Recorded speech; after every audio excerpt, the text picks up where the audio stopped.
Ya, buenas noches jóvenes, muchas gracias por la comprensión del horario. Tenía un inconveniente con una materia a mediodía y no pude estar presente. Gracias por estar aquí. Coméntenme porfa que han avanzado con la licenciada la anterior semana. Tengo entendido que han tenido una mini prueba, una autoevaluación, creo que se dice. Sí, una autoevaluación el día domingo. Entonces, cuéntenme qué les ha preguntado, qué les ha parecido, qué dificultades han tenido. Creo que hasta el capítulo 3 ya lo habrían revisado, ¿no? Del libro. Coméntenme eso, por favor, para complementar, ¿no?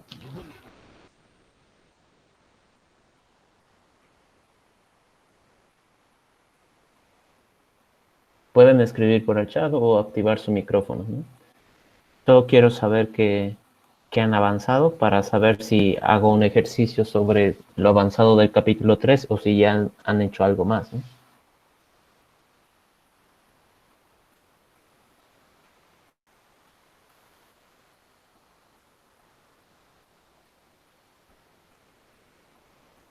Sí, avanzó un poco del 4 si mal no recuerdo. Ya, está bien, muchas gracias. Entonces, del 4 coméntenme qué cosas han visto, porque el 4 ya son colecciones y tampoco quiero adelantarme tanto. A ver, vamos a compartir.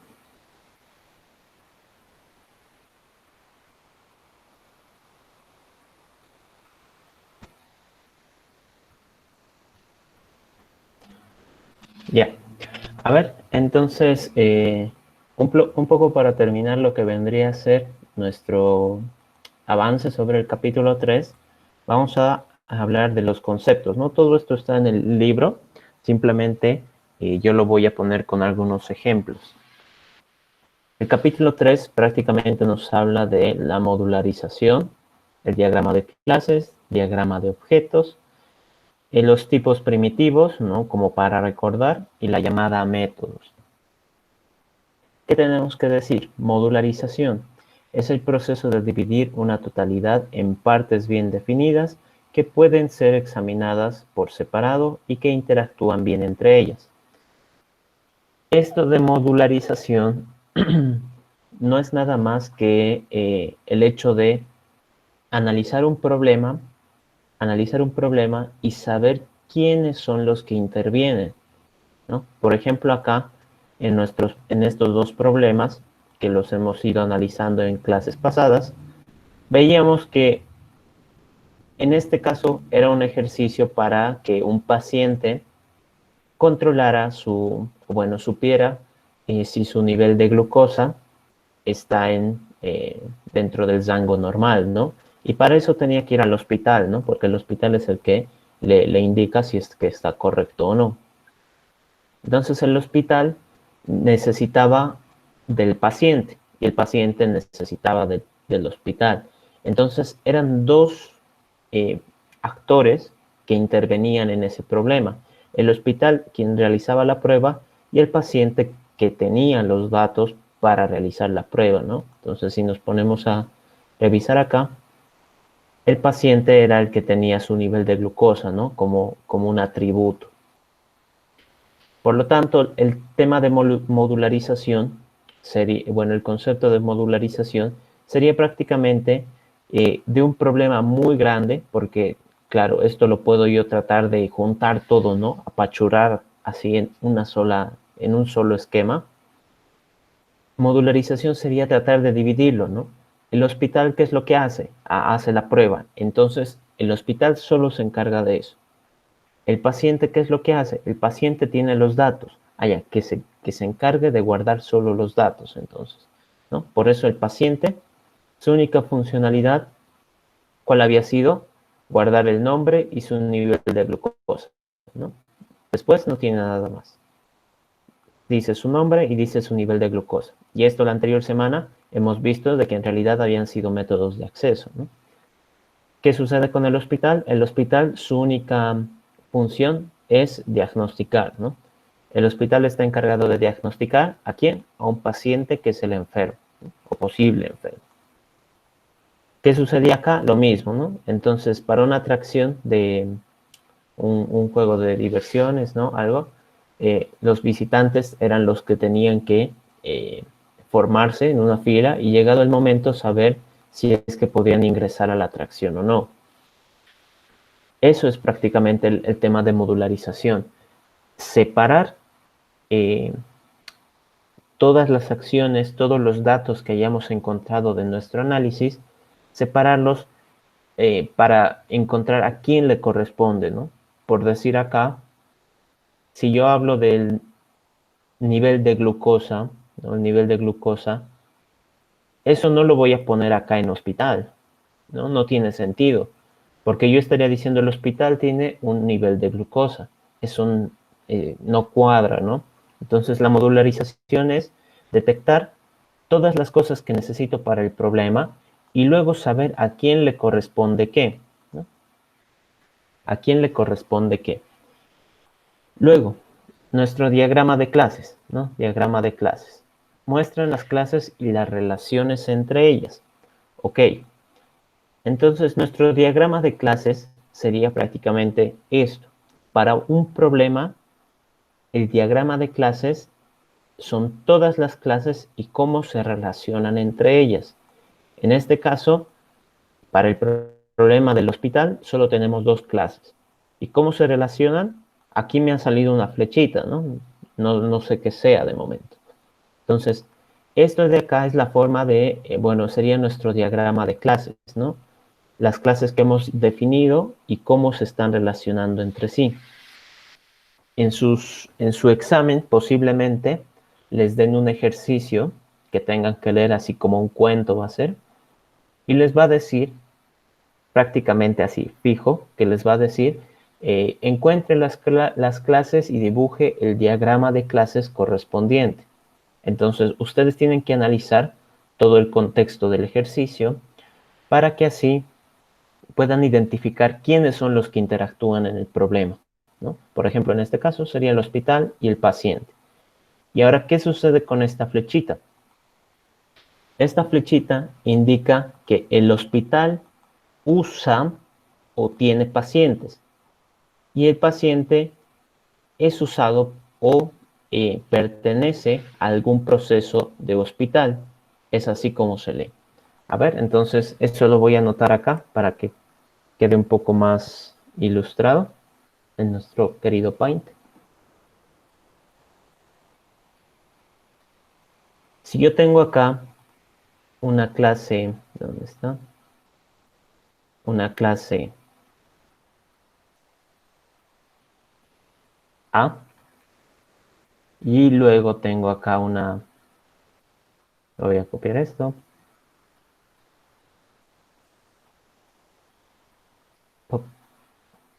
una clase B. Entonces, dos clases distintas. ¿Qué pasa si es que yo las quiero relacionar? Por ejemplo, si es que establezco, a ver, con otro color, rojo.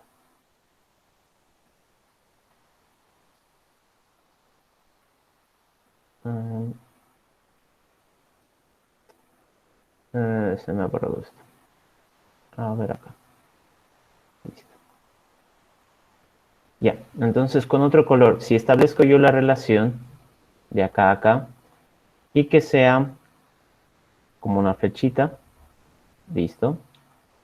Entonces, esto prácticamente lo que estaría diciendo es que mucho importa, por si acaso, mucho importa hacia dónde apunte la flecha.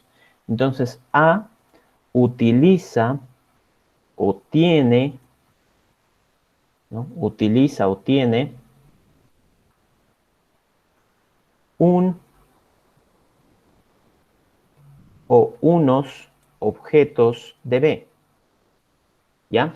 Entonces, A utiliza o tiene un o unos objetos de B. Entonces, esa es la relación. A necesita a B para algún proceso, para funcionar de alguna manera. ¿Cómo se leería, digamos, en el otro sentido? Que B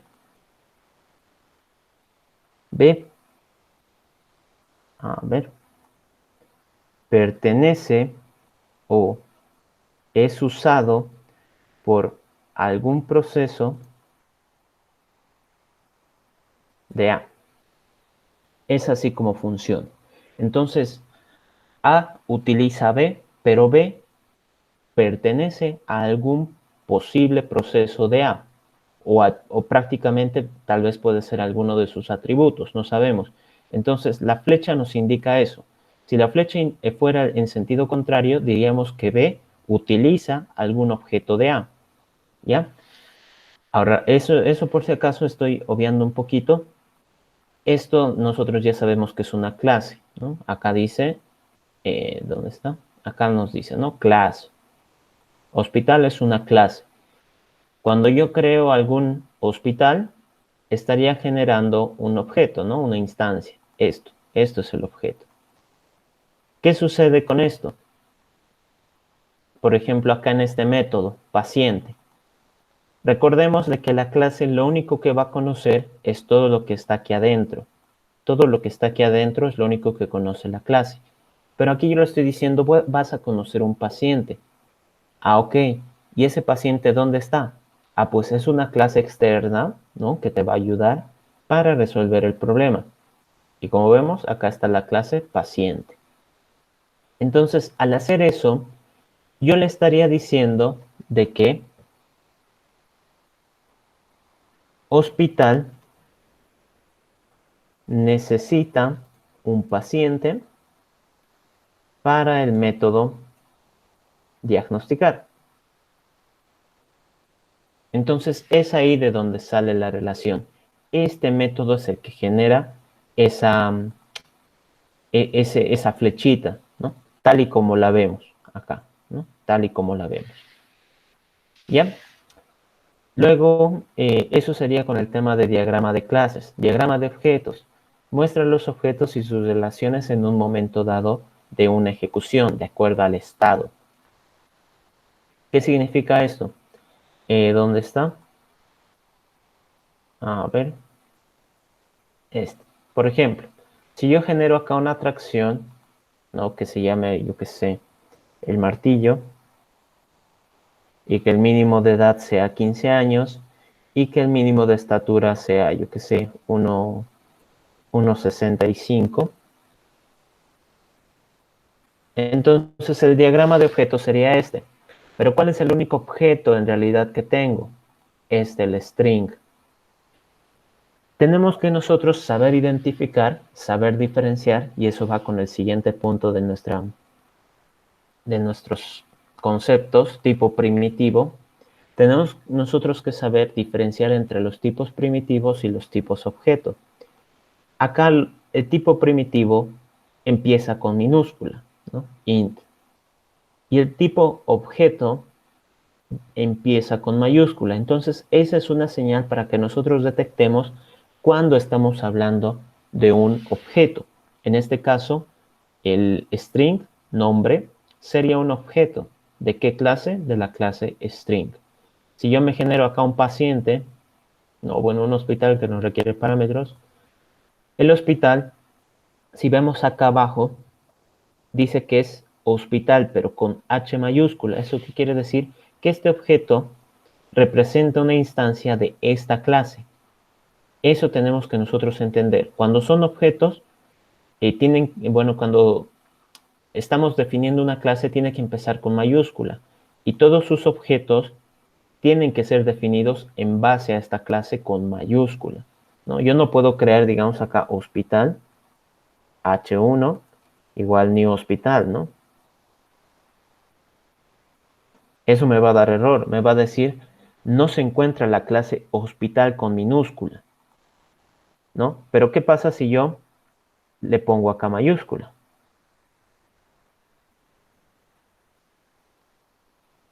Entonces me funciona. Y acá está mi objeto. ¿Ya? Eso ya es un poco de las normas de cómo funciona Java en realidad.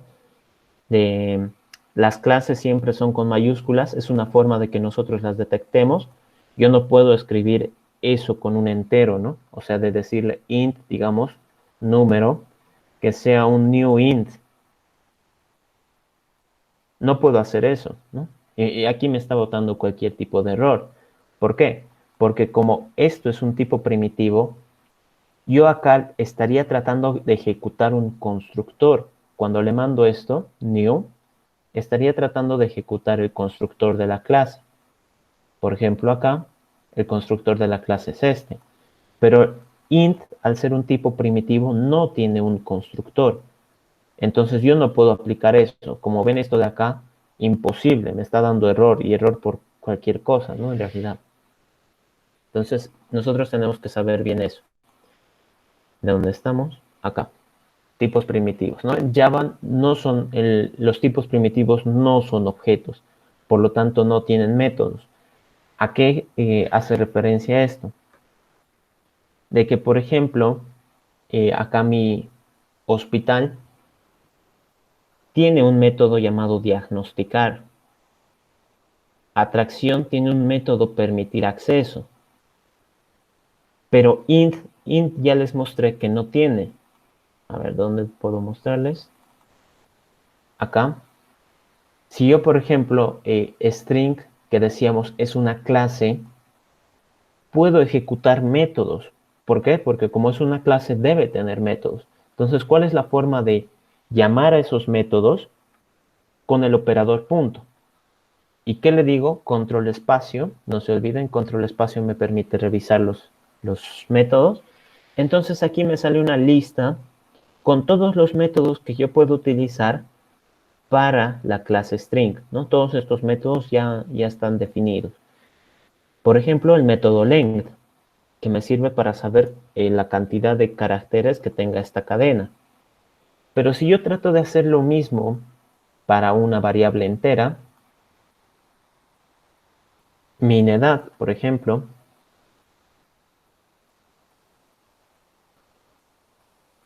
y le trato de ejecutar el operador punto, hago control espacio y no me sale ningún resultado, ¿no? Me dice no hay cosas que coincidan, no hay métodos que coincidan para esta instrucción que tú me has pedido. Entonces, los tipos primitivos no tienen métodos. Las clases sí tienen métodos. ¿Ok? El último punto, bueno, uno de los, en esta diapositiva, sería la llamada método, que también ya la estábamos viendo. Se puede llamar un método de la clase con solo escribir el nombre del método y sus parámetros.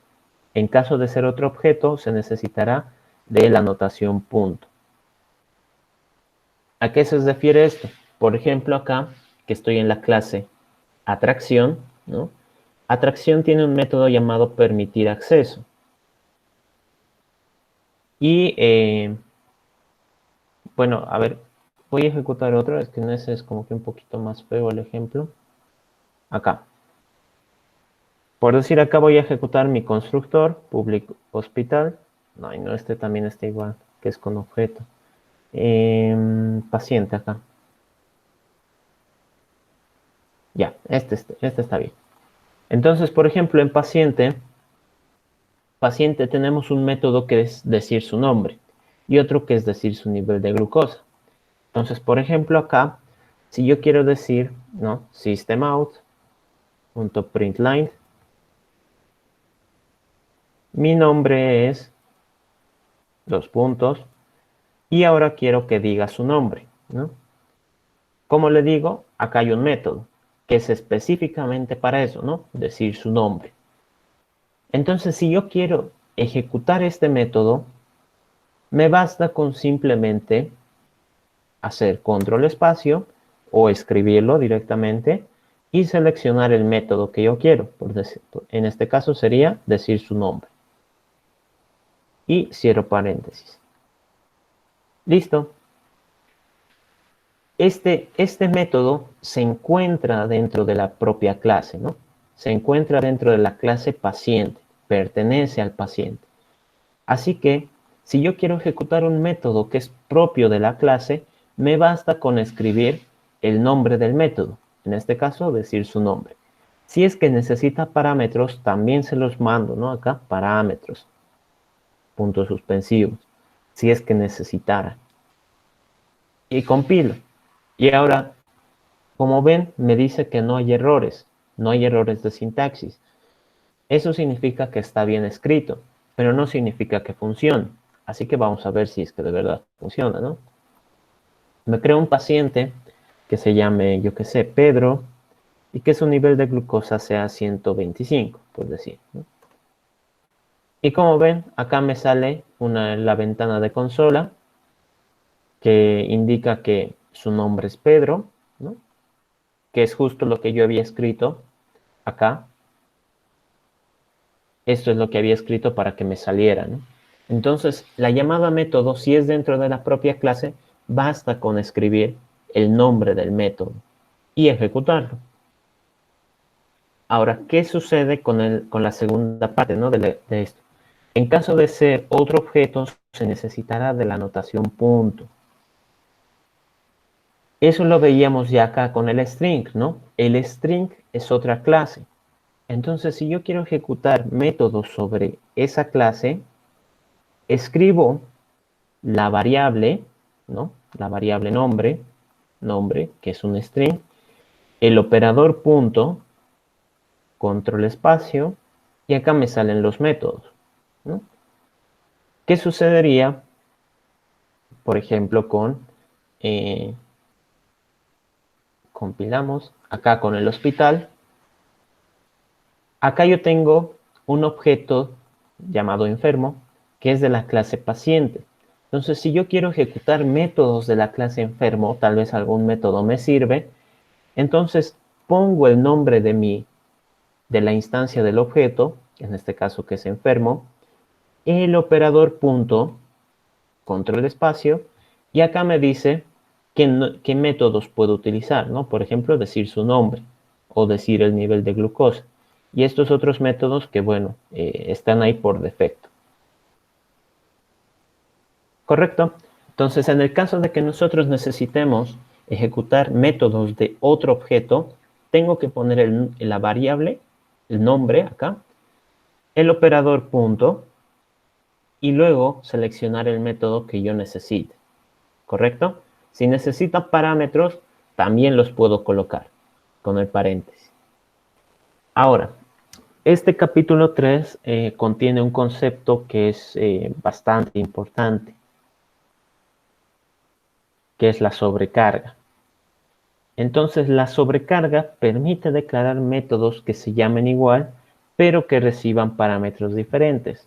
No puede haber dos métodos con el mismo nombre y los mismos parámetros. Por esta razón, lo que define a qué métodos ingresa son los argumentos que se envían como parámetros. Ok, esto suena un poco confuso. ¿A qué se refiere esto? Básicamente, el ejemplo más sencillo de trabajar, creo que lo tenemos acá. A ver, que cargue. Sí, acá. Entonces, por ejemplo, acá nosotros estábamos implementando una calculadora, ¿no? En uno de nuestros ejemplos pasados, creo que de las primeras clases, para aprender esto de los operadores. ¿Qué sucede? Acá nosotros decíamos, mi problema es que quiero sumar, ¿no? Mi intención es resolver la suma. Pero la suma por sí misma no puede funcionar. ¿Qué es lo que necesito? Necesito dos valores, mínimamente dos. Y esos son los valores que voy a sumar. Entonces, si yo sumo un número entero con otro número entero, lo que esperaría es que me devuelva otro número entero, ¿no? Tiene sentido. Un número entero 1, un número entero 2, y me responde otro número entero. La verdad, cuadra bien. Pero si yo trato de ejecutar esto, es decir, me creo acá mi calculadora, y le doy que quiero sumar, por ejemplo, 5 más 3, todos sabemos de que eso es 8, y pues mi programa está funcionando bien. Pero ¿qué pasa si es que yo necesito que ahora trabaje con un dominio más grande, ¿no? Que lo haga mejor? En este caso, sí, digamos, digo 5.5 con 3.3. Si le doy Enter, automáticamente me da un error. Me dice tipos incompatibles, posible pérdida de conversión de double a int. ¿A eso a qué se refiere? Que yo le estoy diciendo, tú vas a recibir números enteros, ¿no? Un número 1 y un número 2. Y eso lo vas a sumar. Ya. Entonces, ¿cómo haría yo para hacer la suma de dos números decimales? Creo que muchos ya se han enfrentado a este problema o ya lo han visto. Básicamente es hacer otro método, ¿no? Entonces yo hago double, le puedo decir sumar decimales, y acá recibo un double, que sea el double 1, double 2, y mi respuesta va a ser un double, resultado, que va a ser la suma de D1 más D2. Return resultado. Y listo. Entonces, como ven, no tengo ningún error, no hay ningún problema. Así que si yo creo acá mi calculadora y ahora quiero sumar decimales, ¿no? Puedo decirle 5.5 y 3.3. Esto debería dar 8.8. Correcto, me da 8.8. Pero si analizamos esto a detalle, me doy cuenta de que en realidad esto puede sumar también enteros, ¿no? Puede sumar también enteros. Porque si yo le digo 5 y 3, me responde 8. No habría lío. Así que este de acá resuelve el problema de sumar. Y este también resuelve el problema de sumar. Entonces, ¿por qué tengo la necesidad de llamarlo distinto? Si yo le pongo sumar, ¿no? Estaría resolviendo este problema también, pero con un distinto tipo de dato. Si yo compilo, no tengo ningún error. No hay ningún error. Si yo ejecuto, por ejemplo acá, sumar 5 más 3, en este caso estoy sumando el de enteros, me dice que es 8. Si yo sumo esta vez el de doubles, double, 5.5, 3.3, también sigue funcionando. Entonces, ¿eso qué genera? Genera que, primero, que yo tengo dos métodos con el mismo nombre. Pero eso no tiene mucho sentido. ¿Por qué? Porque yo cuando acá le hago clic derecho, estoy seleccionando el que quiero. ¿Dónde va a tener sentido? Acá. A ver. Calculadora. Calculadora C1, que sea una nueva calculadora. Entonces me estoy creando acá un objeto, ¿no? C1. He creado una calculadora. ¿Qué pasa si yo a mi calculadora le digo que sumar 5 con 3.3 y que esto lo imprima?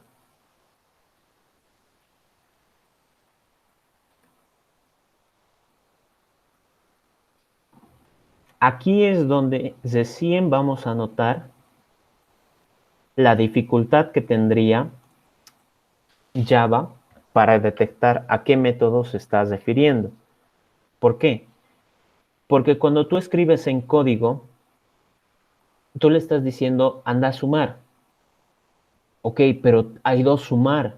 ¿Cómo sé a cuál te refieres tú? Java analiza esto. Java analiza los parámetros.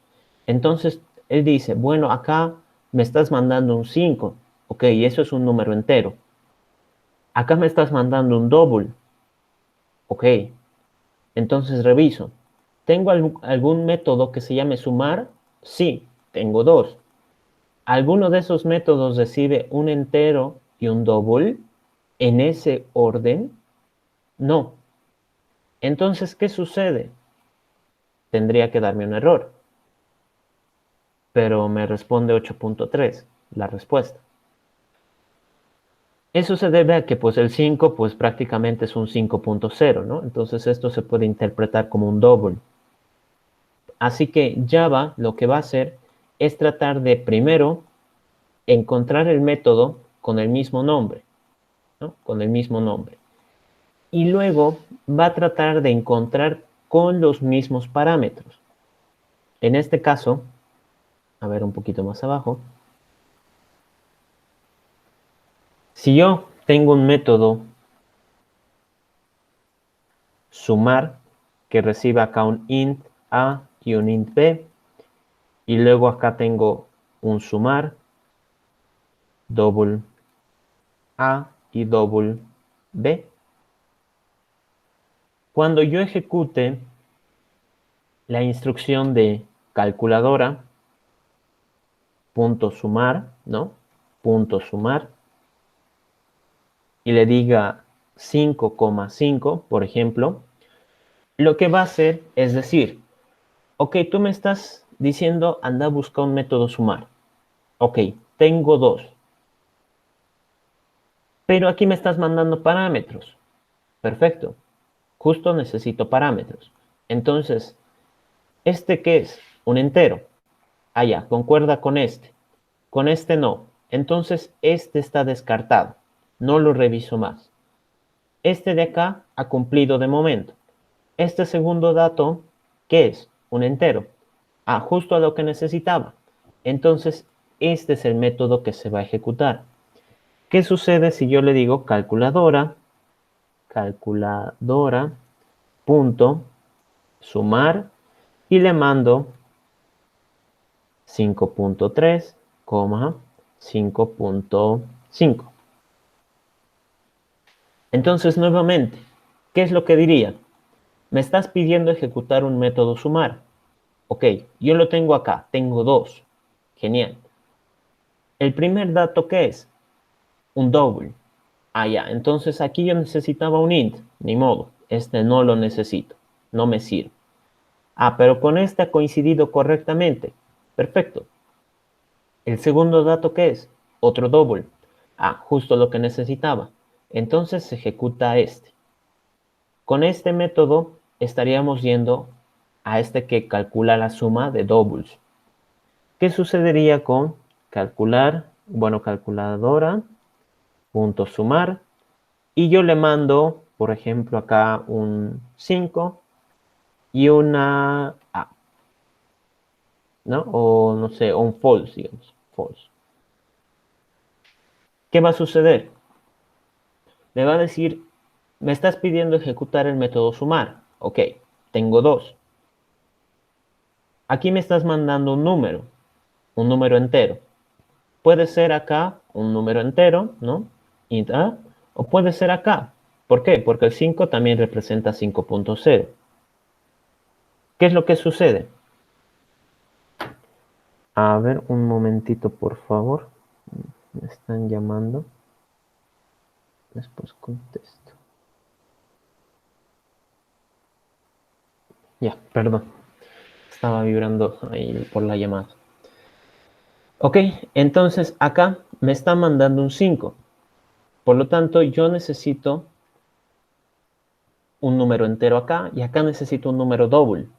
Bueno, el 5 puede ser o un entero o un doble, ¿no? Puedes representar 5.0 también, no habría problema. Entonces, cualquiera de los dos sigue cumpliendo con la condición. ¿Qué sucede con el segundo dato? El segundo dato es un false. Entonces yo acá necesitaba otro entero. Entonces este descartado. Acá yo necesitaba un doble. Entonces también descartado. Como no hay ninguno que ha cumplido, este de acá me va a generar un error. Mientras que estos de acá van a tener éxito. Éxito. Y listo. Entonces, la forma de Java para poder identificar claramente a qué método te refieres es por los parámetros. Esto de acá representaría prácticamente, si hablamos nosotros a nivel de nuestro país, a nivel de las personas, representaría los parámetros nuestro carnet de identidad. ¿Cómo?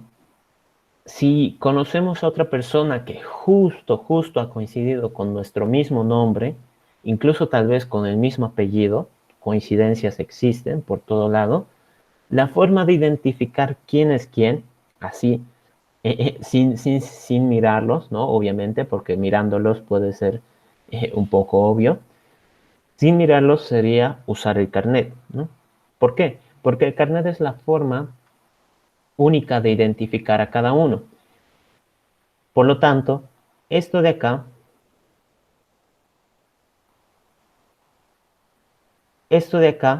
llegaría a ser como un nombre, ¿no? Nombre del método. Y esto de acá, los parámetros, vendrían a ser el identificador del método.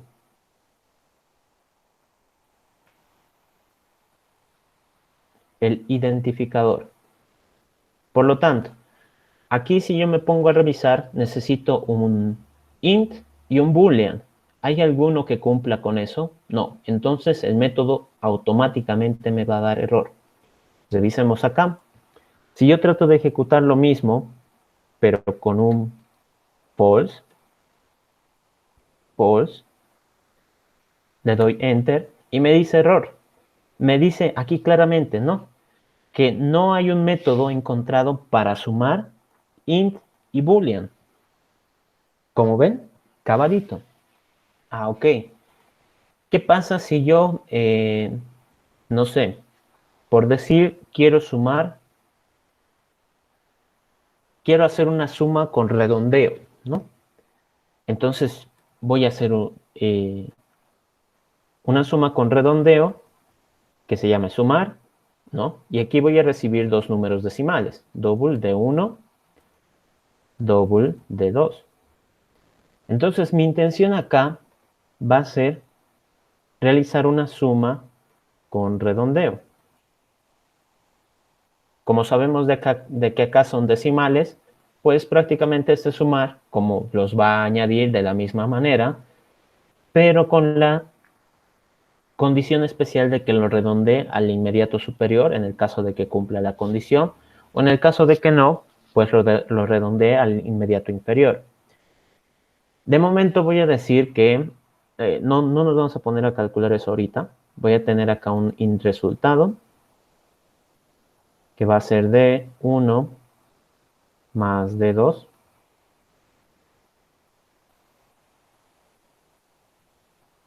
A ver, creo que lo puedo poner directo.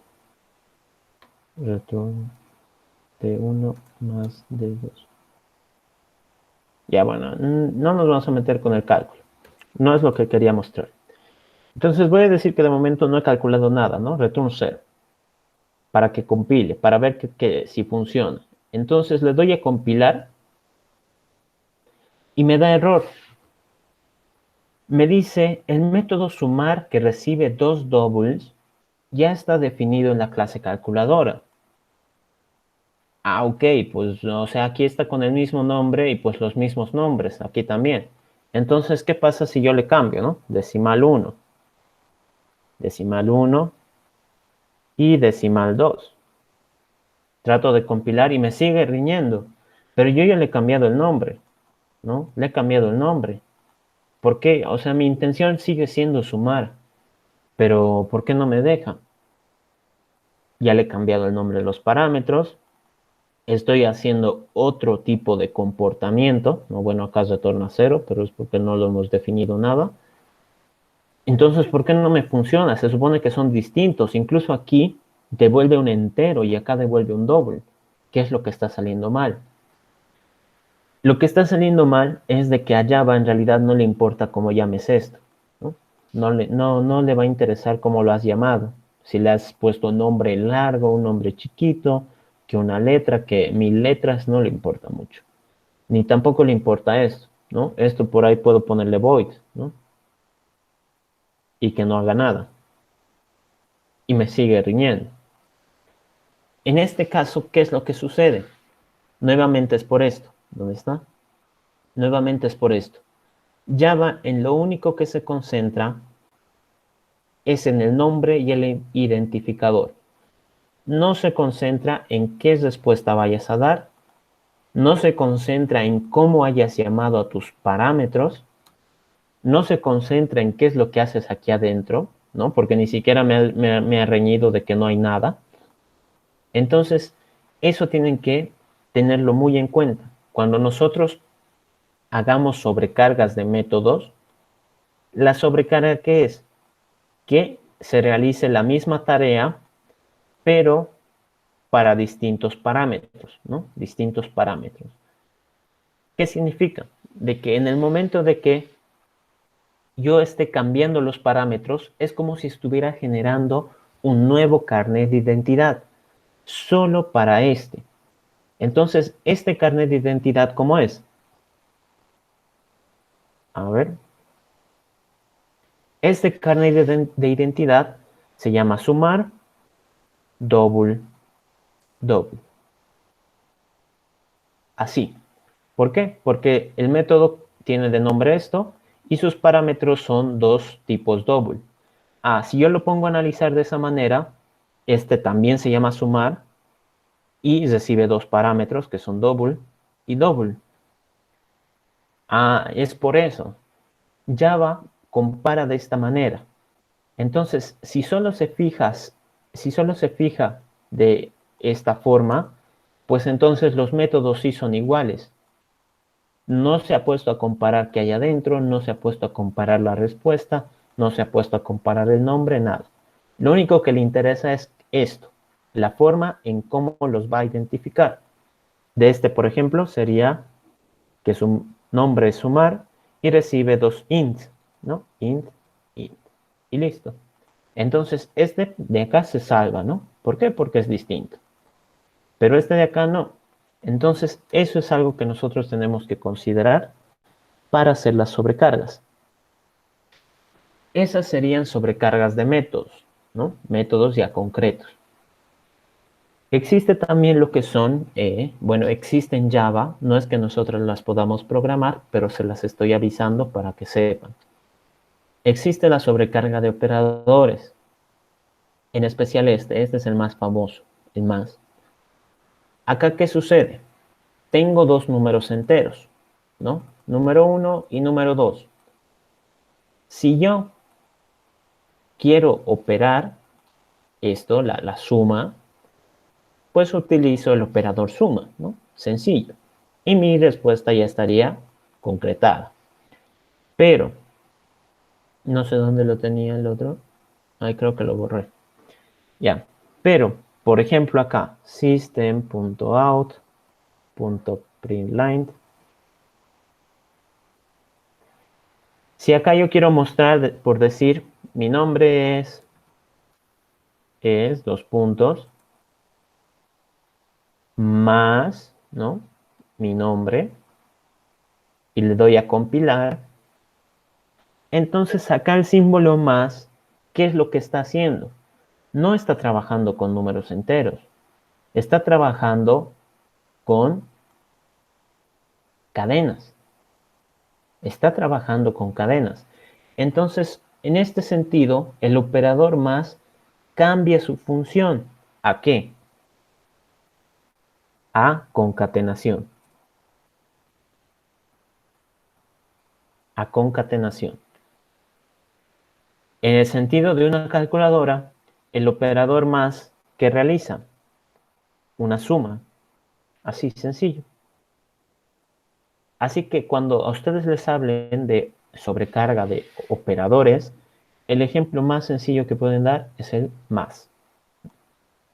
Aquí también, el más, ¿no? Más. ¿Por qué? Porque sirve para concatenar cadenas de caracteres, es decir, concatenar strings, y para realizar operaciones numéricas, ¿no? Sumas.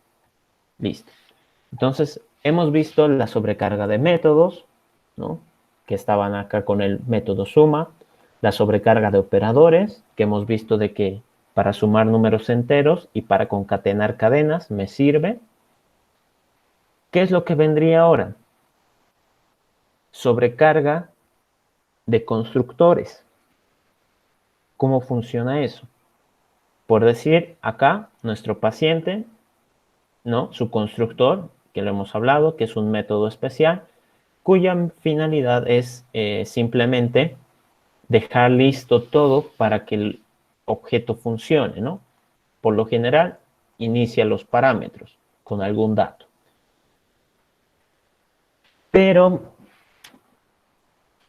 no siempre nuestro ejercicio va a ser así de sencillo. ¿Por qué? Si nos ponemos a pensar en una factura, por ejemplo, factura, cuando nosotros nos piden bueno, antes, porque creo que ahora ya no estamos saliendo mucho, o eso espero, en una factura, cuando nosotros salíamos a hacer alguna compra al cine, al supermercado o algo, ¿qué es lo típico que te dicen? ¿No? Ah, señor, nido factura, ¿no? No, primero te pregunta, ¿no quiere factura? Sí, le dices, ¿no? Nido carnet. Creo que hace rato dije nido factura, ¿no? Nido carnet te pide. Entonces ahí hay dos posibilidades. Por lo tanto, cuando tú dices que quieres crear una factura, ¿no? Crear una factura, crear, constructor, construirla, puedes tener un public factura, un constructor, en el que no recibas ninguna información. ¿Por qué? ¿Qué pasa si el cliente te ha dicho que no quiere tener factura? Entonces no necesitas nada. Por lo tanto, aquí digamos el string cliente, ¿no? Que sea mi atributo. Entonces, como el cliente no ha querido dar su información, no necesito darle ningún valor, ¿no? Que sea aquí cadena vacía. ¿Qué pasa? ¿Qué pasa si me ha dicho que sí? Entonces yo puedo tener una factura con carnet o con NIT. Entonces yo acá puedo tener un carnet con CI y decir que el cliente va a ser este CI más cadena vacía. Cadena vacía. Listo. Entonces ya habría hecho dos posibles constructores, ¿no?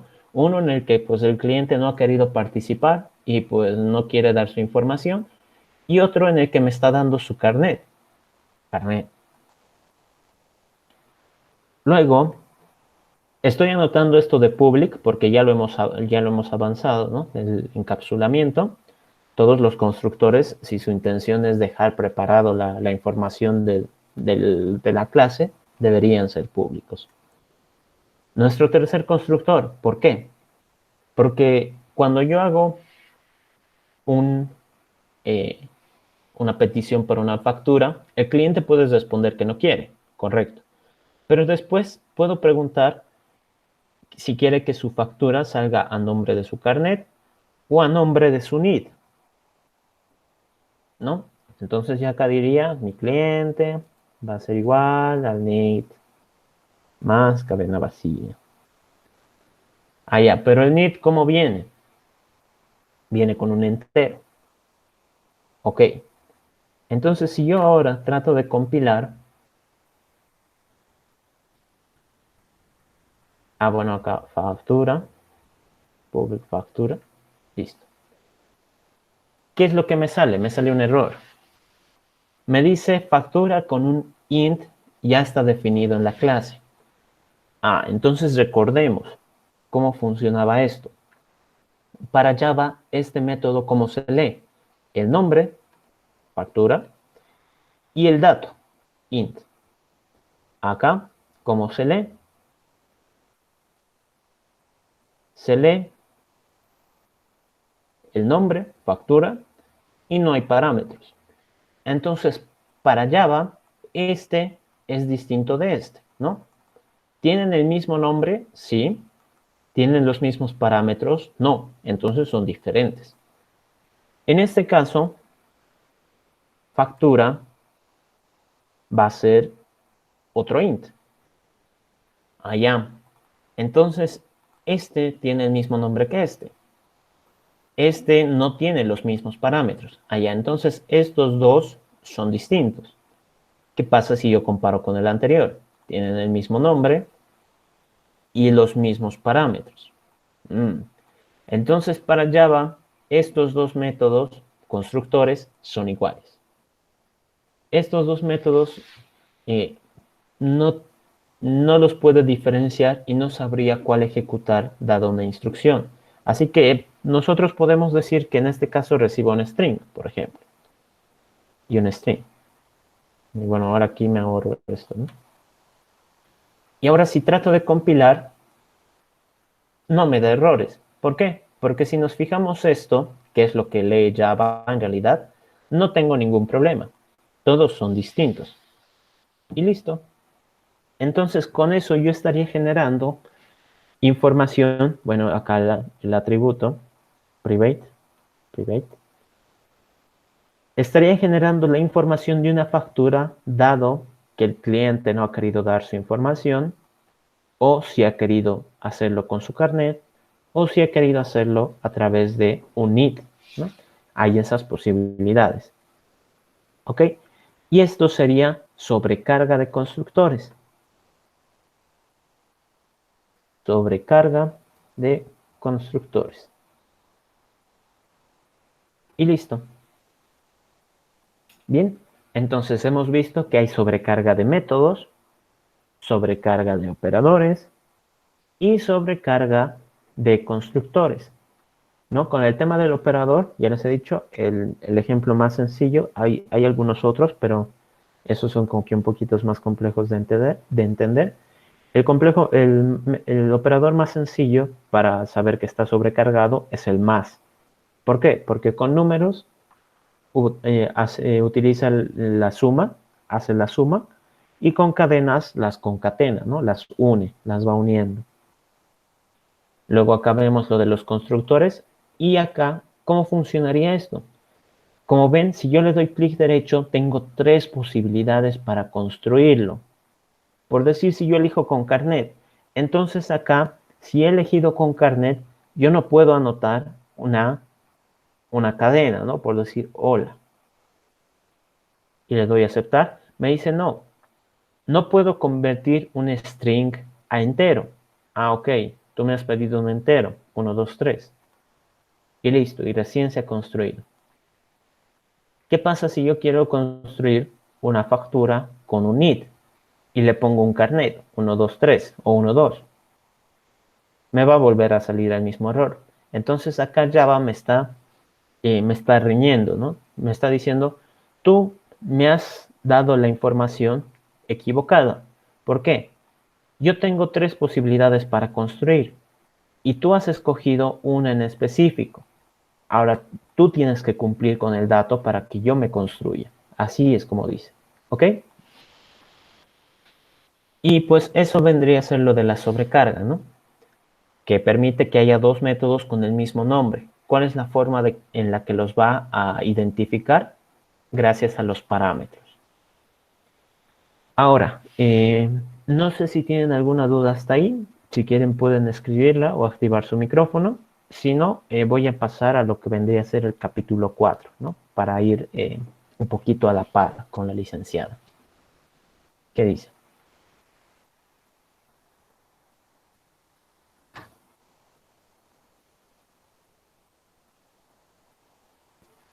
¿Ya? A ver. Entonces, el siguiente capítulo. El capítulo 4. El capítulo 4 del libro, ¿de qué cosas nos habla, no? Colecciones, ciclo, iterador, ¿no? Bueno, iterador es algo que vamos a ver conceptualmente, el null y un arreglo. ¿Qué podemos decir de las colecciones? Las colecciones son objetos que almacenan un número arbitrario de objetos del mismo tipo. Bueno, ahorita vamos a ver algún ejemplo sobre eso. Ciclo. Se usa para ejecutar un bloque de instrucciones repetidamente hasta que se cumpla una determinada condición. Eso nosotros ya lo hemos visto, ¿no? Ya sabemos cómo funciona el ciclo for, el ciclo while. Tienen condiciones de fin. y adentro de ellos se ejecutan varias instrucciones que les va a permitir realizarlas hasta que se cumpla la condición, ¿no? Entonces, por eso es importante la condición de fin. De alguna manera, yo tengo que saber cuándo termino, cuándo llego al objetivo y eso, ¿no? El iterador es un objeto que proporciona la funcionalidad para recorrer todos los elementos de una colección. Entonces, esto de iterador está muy relacionado con lo que son colecciones, ¿ya?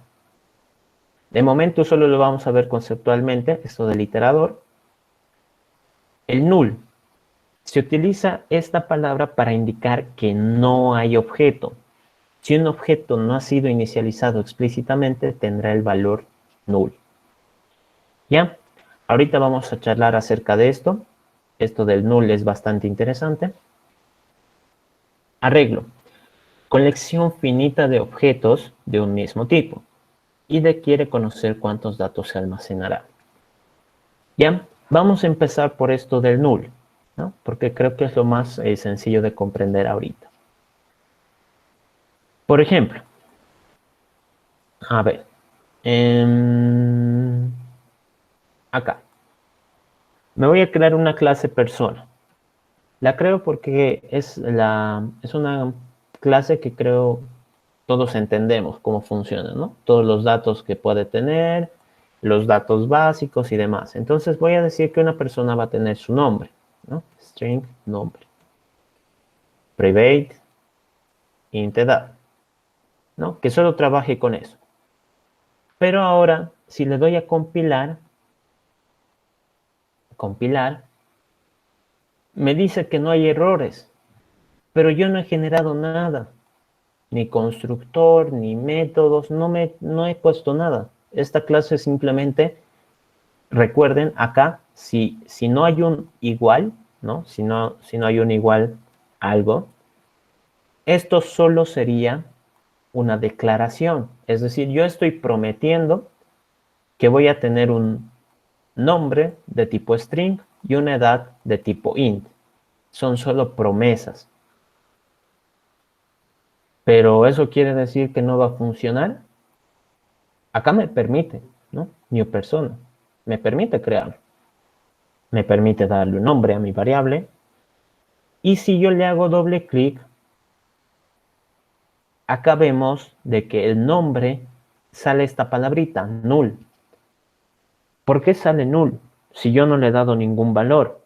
¿Por qué la edad sale en 0 si yo no le he dado ningún valor? Entonces, acá estamos viendo, primero, la entrada de esta palabrita, que más adelante tal vez les ocasione muchos problemas, que es el null.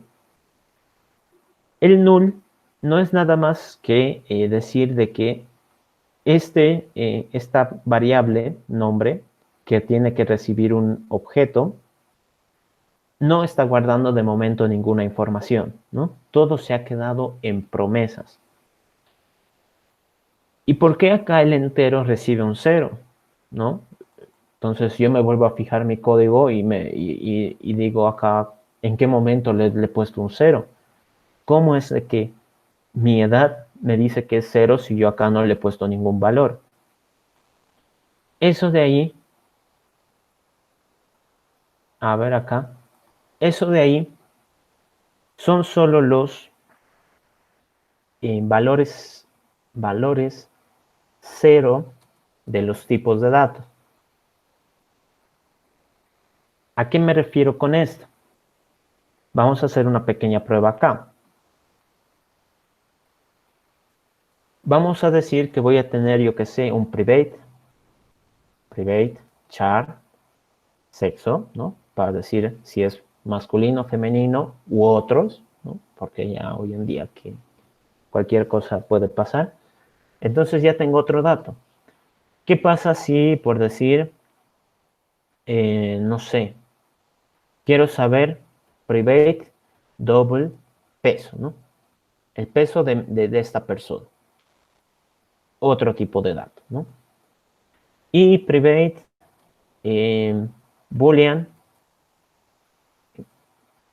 licencia de conducir, ¿no? Para saber si es que tiene licencia de conducir o no. Ese solo tiene dos posibles datos, true o false. Y trato de compilar. Compilo y no hay problemas, no ha pasado nada. ¿Mm? Ejecuto, me sigue permitiendo crear el objeto. Y si yo ahora le doy doble clic acá a mi objeto, me está saliendo un montón de datos, ¿no? Me está diciendo que la edad es 0, que el sexo es esta cosa extraña, que el peso es 0.0 y que la licencia de conducir es false y el nombre sigue null. Entonces todo eso es como que ahorita incoherente, porque a mí me han dicho de que yo necesito, ¿dónde está? Que yo necesito un constructor para recién darle valores a mis atributos. Y es correcto. Yo acá les doy valores. Pero ¿qué sucede si es que yo no he generado el constructor? Como en esta situación, yo no he generado el constructor. En este caso, Java le va a poner un valor por defecto, que son los valores 0, así, algo así se denominan, valores 0 o valores nulos, en el que les va a otorgar ciertos valores dependiendo del tipo de dato que sea. ¿A qué me refiero con esto? Si es un tipo de dato int, la respuesta que va a tener, o bueno, el valor por defecto que va a tener es un 0. Si el dato es un double, el valor por defecto que va a tener, ya hemos visto, es 0.0. Si es un char, el valor por defecto que va a tener es esa cosa extraña que ha salido, ¿no? Que era 000, algo así, creo. Sí, algo así. Si hablamos de Boolean, salía un false, ¿no? False. Y si hablábamos de string, me salía null. Ah, ok. Entonces yo estoy detectando acá como que un cierto patrón, ¿no? De decir, ah, ok, si es entero, pues me va a salir 0. Si es double, pues me va a salir 0.0. Si es char, me sale acá algo extraño que también tiene ceros. Si es boolean, me sale false. Que bueno, en binario, esto en binario, también se presenta un 0, ¿no? En binario. Y en string me sale un null. String, null. Bueno, ¿qué sucede si acá yo digo que la persona, private, va a tener tal vez una factura, no sé, factura, última compra, yo qué sé, por decir algo. Trato de compilar, no me sale ningún error. Ya se ha generado acá la relación, ¿no? Ya hemos hablado de esta flechita.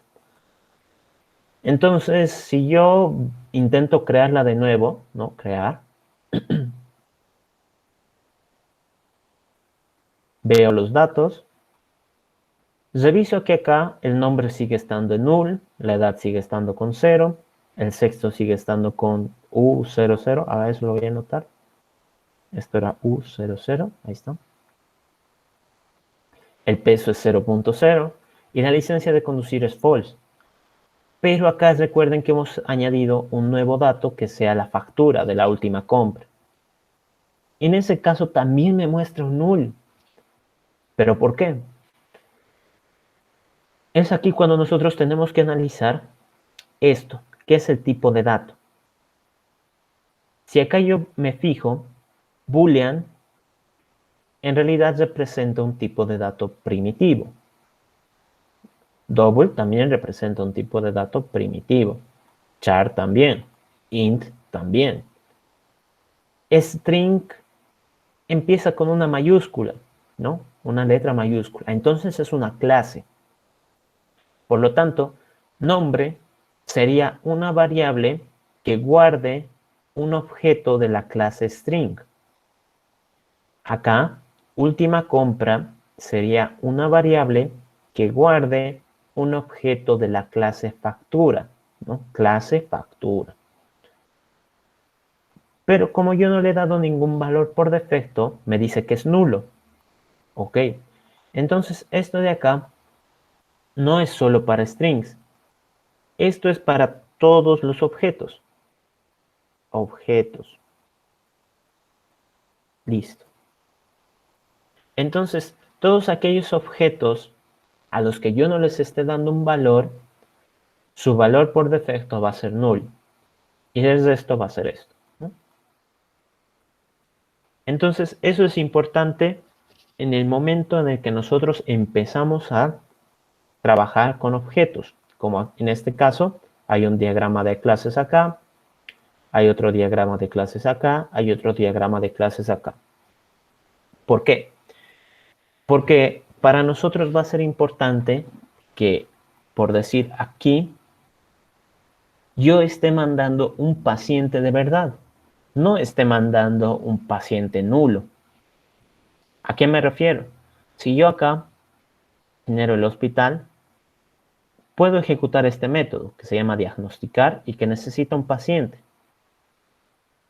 Pero si yo le doy acá null, me debería aceptar, porque hemos visto de que null es un valor válido. Pero ahora de que en verdad funcione, no va a funcionar. Y como ven, acá me explota, ¿no? Y este error es el que les va a empezar a salir, ¿no? Null pointer. ¿A qué me refiero con este error? De que en este caso estoy yo esperando un paciente, ¿no? Alguien que exista, alguien que tenga información. Pero si yo le mando un null, ¿no? Null, me indica que no hay objeto, no hay información, no hay nada que yo pueda obtener ni ejecutar.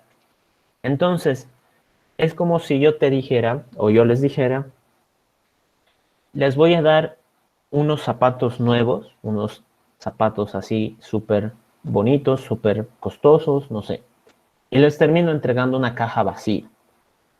Entonces, ustedes tal vez preparados para ir a una fiesta, ansiosos porque van a recibir ese zapato que es algo que combine con su vestimenta, yo qué sé, y yo les termino entregando una caja vacía.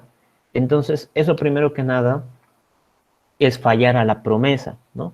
Porque aquí yo estoy prometiendo tener un paciente, ¿no? Un objeto paciente. Entonces les estaría fallando esa promesa. ¿Y qué pasa? Es como que acá ustedes dijeran, bien, pues con estos mis nuevos zapatos me voy a ir a caminar justo por donde está mojado, ¿no? Justo por donde está mojado. Entonces, ¿qué va a pasar? Pues les va a terminar arruinando a ustedes. ¿Por qué? Porque se van a mojar. Y claro, eso va a terminar generando un error. En Java, ese error es null pointer. ¿Por qué? Porque estoy tratando de hacer algo, ¿no? A enfermo, le estoy tratando de llamar a este método, estoy tratando de hacer algo con algo que en realidad no tiene información, no puedo, que no guarda nada, que no me permite hacer nada. Entonces, ese null me va a arruinar muchos planes. Así que tengo que tener mucho cuidado, más que todo con cuando yo haga llamadas de métodos y mande parámetros. Por ejemplo, si, no sé, a ver, paciente P1, ¿no? Paciente P1, ya. Entonces P1, ¿ve? Entonces aquí P1, por ejemplo, me dice que es nulo. Y si yo genero un hospital H1, que sea new hospital, y le digo H1 diagnostica a este paciente que quiero que he creado hace ratito, ¿no? Que quiero que lo revises. En este caso, yo le estoy mandando una variable con toda mi buena intención de que lo diagnostique, pero en realidad P1 no está guardando nada, ¿no? Null. Y si yo le doy Enter, otra vez va a explotar. ¿Ven? Null pointer. ¿Qué tendría que hacer yo para asegurarme de eso? Pues primero, declarar bien mis variables, ¿no? Decir P1 va a ser un nuevo paciente llamado Carlos y que su nivel de glucosa sea 160. Listo. Entonces ahí ya lo he generado el paciente y ahora yo podría ejecutar esto sin ningún problema. Y listo, no me ha dado ya ningún error. Bien, eso sería con el tema del null. ¿Qué podríamos hablar? Bueno, esto del ciclo ya lo saben, ya han manejado algunas cosas. Esto del arreglo, quizás por el tiempo no nos alcance a hacerlo en código, pero les voy a dejar un poquito la idea de cómo funciona. Quiero que piensen ustedes esto del arreglo como si fuera, yo qué sé, por decir, un trophy, ¿no? Un trophy. Cuando nosotros nos íbamos a la universidad o íbamos de paseo a algún lado, antes, ¿no? Ahora ya no, porque hay que estar en casa. Antes, estos trophies tenían un cierto límite, ¿no? Por ejemplo, los trophies en los que yo me subía podían estar hasta 8 personas, ¿no? 8. 8 y bien apretados. Entonces, podía el trophy estar vacío, ¿no? Podía estar vacío, podía no haber nadie. Podía haber una persona, podían haber dos, o podían haber tres, o podía estar completamente lleno. Pero ¿qué era lo que estaba ahí adentro en realidad? O sea, ¿qué es lo que esperaba, digamos, transportar? Pasajeros, ¿no? Podía haber un pasajero, dos pasajeros, tres pasajeros, pero siempre eran pasajeros. Entonces, esto del arreglo, colección finita de objetos de un mismo tipo. Si nos ponemos a analizarlo como un trophy, en el trophy, por su tamaño, porque si no, bueno, los choferes tal vez intentarían meter más gente, por el tamaño solo pueden almacenar 8 pasajeros. Entonces, en el momento en el que los 8 pasajeros ya estén, ya no puede añadir más pasajeros, ¿no? Ya no puede tratar de encajarlos ahí. Entonces, es una colección finita. ¿Por qué? Porque solo entran 8. Pero al ser colección, indica que puede haber o no todos los objetos necesarios. Es decir, puede haber 0, puede haber 1, puede haber 2, etc. Pero siempre van a ser del mismo tipo, ¿no? Mismo tipo, pasajeros. No es como que al Trufi suba otro Trufi, o suba un árbol, o suba, yo qué sé, una bicicleta, ¿no? No entra, ¿no? No entra dentro de esa categoría. Entonces nosotros tenemos que respetar esto de que sea del mismo tipo. Y al ser una colección finita, indica que yo le tengo que avisar cómo es que va a trabajar, ¿no? Con cuántos datos. ¿Ok? Entonces, en el caso del Trufi, ¿yo qué le diría? Bueno, Trufi, tú solo puedes transportar 8. ¿8 qué? 8 pasajeros. Allá, entonces el Trufi ya sabe de que ahí adentro solo va a guardar pasajeros y solo deberían entrar 8. Nadie más ni nada más. ¿Listo? Entonces el arreglo se puede traducir algo como eso. ¿Cómo se podría hacer un arreglo en codificación? ¿Cómo es que nosotros los reconocemos? Los arreglos son conocidos por los corchetes. ¿A qué me refiero? Si yo acá, a ver, si yo acá quiero hacer la representación de mi Trufi, puedo decir de que hay 8 asientos, ¿no? Entonces, ¿cómo funciona esto? El Trufi está dividido algo así, ¿no?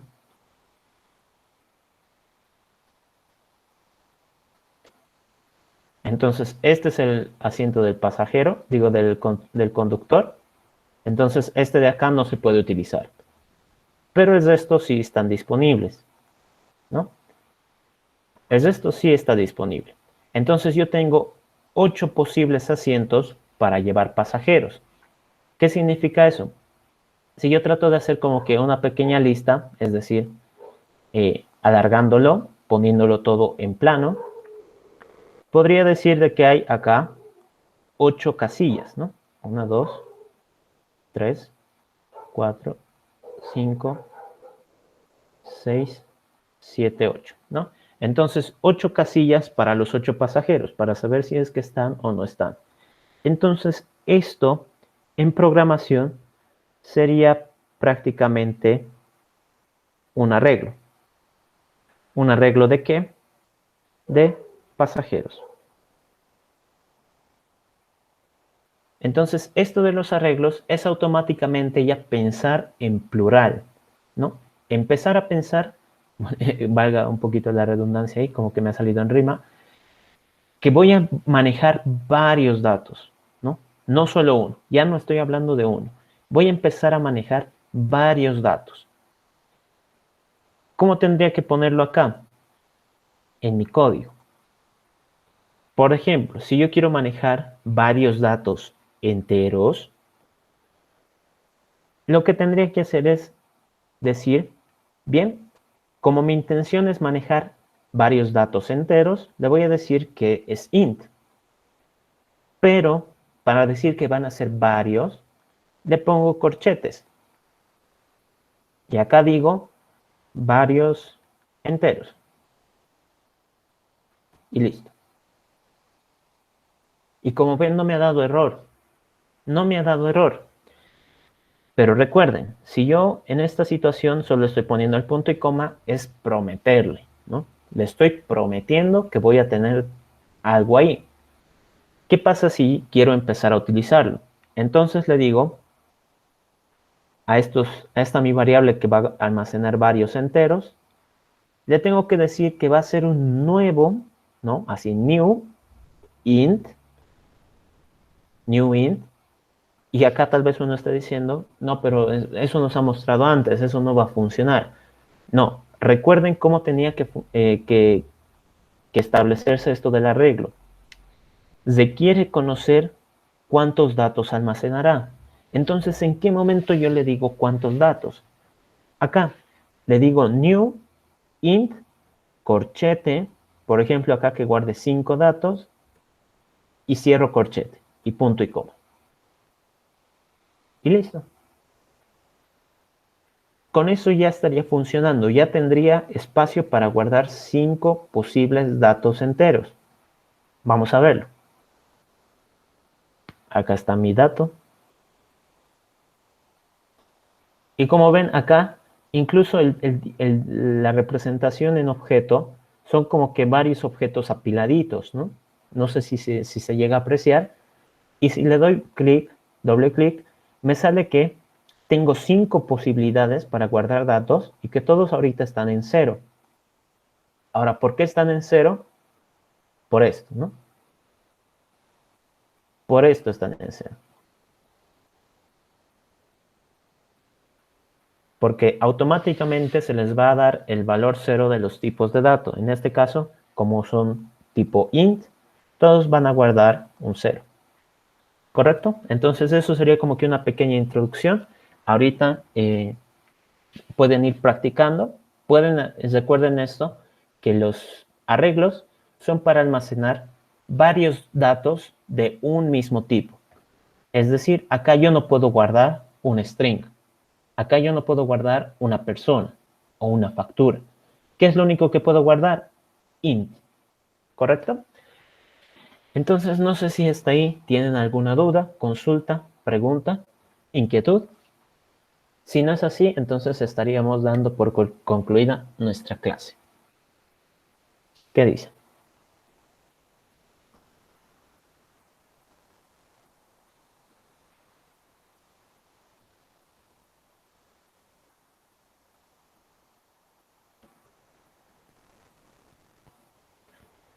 Ya, bueno, creo que no tienen más consultas. A ver, voy a detener la grabación. Muchas gracias a todos por estar aquí. Gracias, se les agradece.